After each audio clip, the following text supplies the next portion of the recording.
everybody, this is the #1 potato bus coming at you from MogPod Gaming, bringing you our first Opus 5 spoiler spotlight, Lightning. Without further ado, let's just get straight into it. This Lightning is a 2-cost 5000 power forward, which is on curve, that has haste and the ability at the end of your turn, return Lightning to its owner's hand. At first, I did not think that this Lightning was good, but then I thought about it more and more, and I am very hyped about this card. Initially, I thought that I would like to play other Lightnings instead, because they are generally better, and we already have a 2-cost Lightning haste forward in the form of Ninja. But 2-cost forwards in particular have a lot of support, and this particular Lightning already has some very good synergies with the cards I'll shortly be getting into. But just looking at this card at face value, it is essentially pay 2 CP, attack with a 5k forward. When this Lightning returns to your hand, a few things are happening.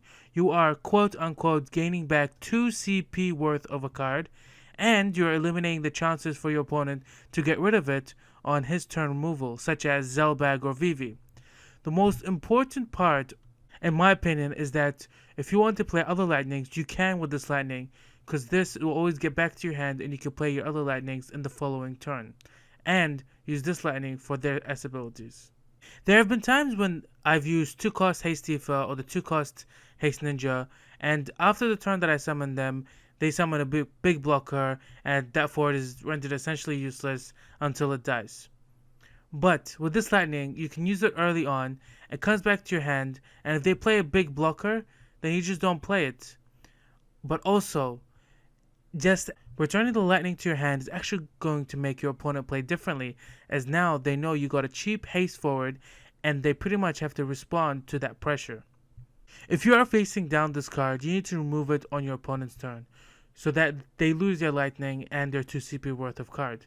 So let's just get into some cool synergy. The Lightning Kefka synergy was immediately posted as soon as this Lightning was spoiled, and for good reason too.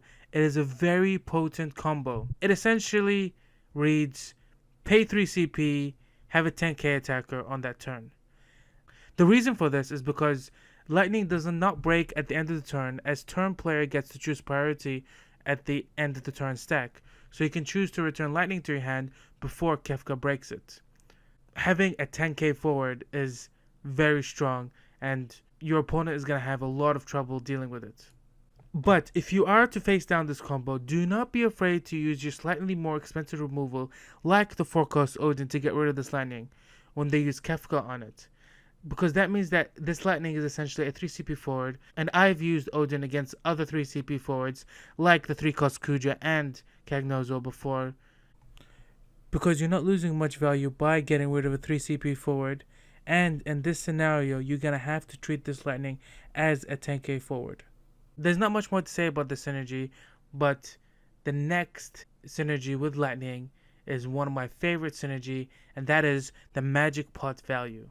You can play this Lightning, attack with it, possibly use a Kefka to buff it up, or any other battle trick to get it either a point of damage or make them lose a forward.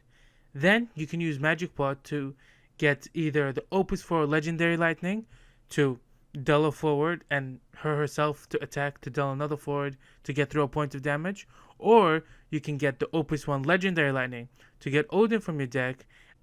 Then if you have another Lightning in your hand, then you can use your special ability to give her haste and potentially remove another forward. This combo has insane value, and I will definitely be trying it out when Opus 5 comes out, because on that turn you're essentially only paying 3 CP to get a 5 CP or 6 CP forward, and not only that, you're getting value from that Lightning because she's going to attack as well. This combo means that you're most likely going to be playing Lightning and Earth, and when you're playing Lightning and Earth, you also get access to Amadar, which can get you even more Lightnings. It can also activate the Opus 4 legendary Lightning for her abilities. I would definitely recommend using this combo when she comes out. The next synergy is with Asura and Phoenix. So these are the summons that in particular reference 2-cost cards. So if you play Lightning and Wind, you can put this Asura in your deck so you can have a way to get more Lightnings late game so you can use their S ability. I always consider running Wind for any forward with a great S ability and has a 2-cost counterpart like Cloud or Warrior of Light because of that mid to late game S ability that can be a game changer. Having this Asura is essentially having an extra copy of Lightning because now this Lightning exists for you to get it back from the break zone. Phoenix also works really well with Lightning because now not only do you have a Lightning that can attack into a board that already has 2k ping, which means that she can trade up to a 7k forward, but if it survives until the end of the turn, then you can put that Lightning back in your hand and you can play it next turn or use it for the S for another Lightning. And when this Lightning gets back to your hand, you're essentially making your Phoenix a 2-cost summon. Insane value. The next synergy is the Shulk Geese value. When you put down Lightning with Shulk, your opponent gets to discard a card and you get to attack with Lightning, then you get it back in your hand. This essentially means that you paid 1 CP to get 2 5k forwards on the field, make your opponent discard a card, attacking with one of those 5k forwards, getting a potential point of damage, and leaving you with 1 5k forward at the end of the turn. What's not to love from that? 1 CP, discard a card, deal a point of damage, have a 5k forward. A lot of value.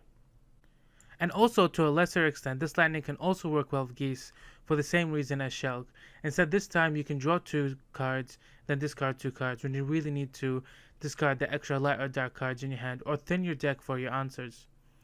So Geese essentially becomes a 3 CP, 8k forward that can thin your deck. Now, the last but not least synergy is the Golbez synergy. From the first couple of sets, the choices for a Lightning 2-cost forward for Golbez have been very limited, but now we've got a lot of great forwards, like the 2-cost Warrior and the 2-cost Ninja with haste.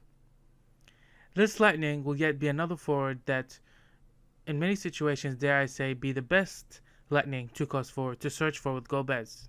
This Lightning is not only an on-curve 5k forward with haste that can attack on the same turn that Golbez breaks, but if she survives until the end of the turn, she gets returned to your hand. So you're essentially getting 2 CP worth of card back. So breaking this Golbez is like getting 3 forwards on the field, draw a card, and deal potential point of damage with Lightning. One of the fears of Golbez players is that your opponent has a board clear after you break a Golbez. This can be Shantoto, Shadow Lord, an AoE burn. And if the cautious Golbez player suspects that or deems it a possibility that you may get rid of all of his 2-cost forwards, then it might be better to play that Lightning and return it to your hand, as them getting rid of 3 forwards is less devastating than them getting rid of 4 forwards.